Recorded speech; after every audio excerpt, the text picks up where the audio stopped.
Ардчилсан намыг сая Монгол Ардын нам эрх баригч нам одоо засагт ороод ажил хийгээд болохгүй алдаа дутагдлыг илрүүлээд ингээ сая хөөгд гаргацсан л та.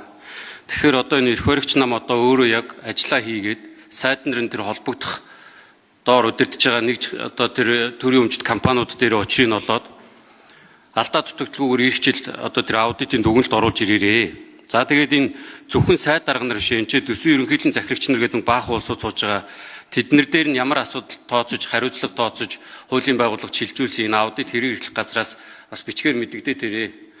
Тэгээ энэ 24 оноос эхлээд энэ хариуцлага тооцдог, хуулийн байгууллага шилжүүлдэг ажлыг бас эхлүүлмээр байна гэж уриалж байна. За үг хэллээ те Цогтотор гişүн. Одоо хуулийн байгууллага шилжүүлдэг бол одоо ч гэсэн байгаа. Одоо ч гэсэн байгаа. Түрүүн үндэсний аудитын газраас энэ тухаас мэдээлэл хийсэн.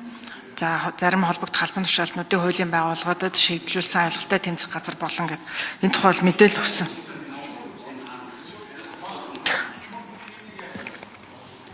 Яг Цогтотор гişүн альц цаг үед аудитын газраас төсвийн олон захирагч нар энүүн дээр угаасаа алдаа оноотой ажиллаж байгаа зүйлүүд бол байгаа. Энийг сайжруулах нь бол чухал болохоос ш. Одоо энүүн дээр хэдүүлээ ийм улс төр хийх бол утгагүй ах уу. Тэгээ 24 оны талд нь танаа сайд нар ч гэсэн ажиллаж байсан цаггүй шүү дээ. За Наранбаяр сайд.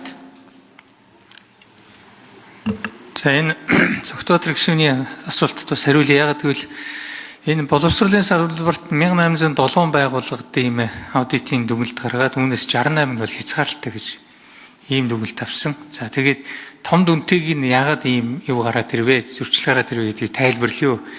Тэгэхээр салбарын хэмжээнд бол хугацаанд ашиглалтад орж чадаагүй нийтдээ 68 барилгын төсөл арга хэмжээ гэж.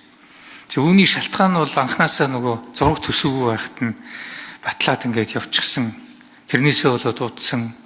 Хоёрдугаарт нь бол явцдаа үнэн нэмэгдээд тэр нь магадлангаараа ороод хугацаа авсан. Хоёрдугаарт үнэн нь одоо зарим тохиолдолд 2 дахин 3 дахин нэмэгдсэн тохиолдолч бий.